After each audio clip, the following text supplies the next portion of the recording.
चलिए काम करते हैं, अब रफ्तार के घोड़े और फिसड्डी स्टॉक्स और डिस्कस कर लेते हैं, फिर आगे बढ़ेंगे।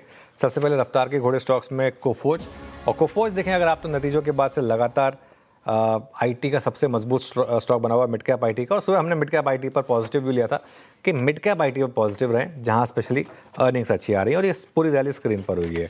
ग्लैंड फार्मा, हालांकि ग्लैंड फार्मा में हुआ ही गैप अप बहुत बड़ा, तो शायद बहुत ज़्यादा मौके ना मिले लोगों को, लेकिन फिर भी ग्लैंड फार्मा आज का clearly hero of the day खुला ही, लेकिन ये बहुत बड़े गैप अप के साथ, तो इसके लिए इसमें कोई बहुत ज़्यादा मौके नहीं मिले होंगे आपको। और टेक महिंद्रा आज का निफ्टी का टॉप गेनर, निफ्टी के टॉप गेनर्स में शुमार शुरू से, तो यहाँ पर भी अच्छे मूव्स आपको देखने को मिले, 4% ऊपर है।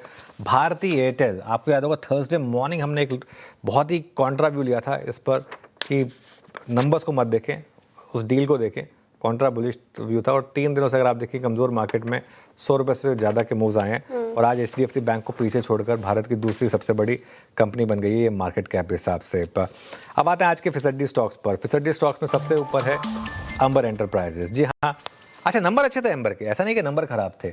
और आज मैंने इसीलिए इसको एनालाइज नहीं किया क्योंकि मुझे थोड़ा सा लग रहा था, एक सिक्स सेंस होती ना, गट फीलिंग हो रही थी, इसके लिए इसको एनालाइज नहीं किया। 15% गिराएगी, ठीक है, वो कॉन कॉल के बाद जो उनके जो गाइडेंस थी, वो जो फ्यूचर आउटलुक था वो थोड़ा वीक था इस वजह से।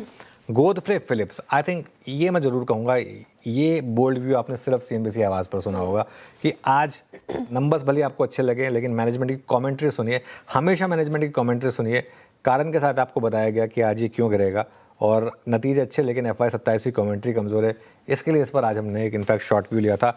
टाटा स्टील पर आज हमने एक बोल्ड शॉर्ट कॉल लिया था कि नंबर अच्छे हैं लेकिन यहाँ से बड़ी री रेटिंग थोड़ी सी मुश्किल है, और इस वजह से यहाँ पर एक नेगेटिव व्यू लिया गया था। डिलीवरी पर भी हमने नेगेटिव व्यू लिया था क्योंकि नंबर्स अच्छे थे मगर यहाँ से आगे डिलीवरी का चलना भी मुश्किल है, ये व्यू भी आपको समझाया गया था। यहाँ पर चल चुका था स्टॉक और कोई बहुत ज़्यादा बड़े ट्रिगर नहीं थे यहाँ पर, तो इसके लिए ये एक और स्टॉक है जो हमने आज डिस्कस किया था। चलिए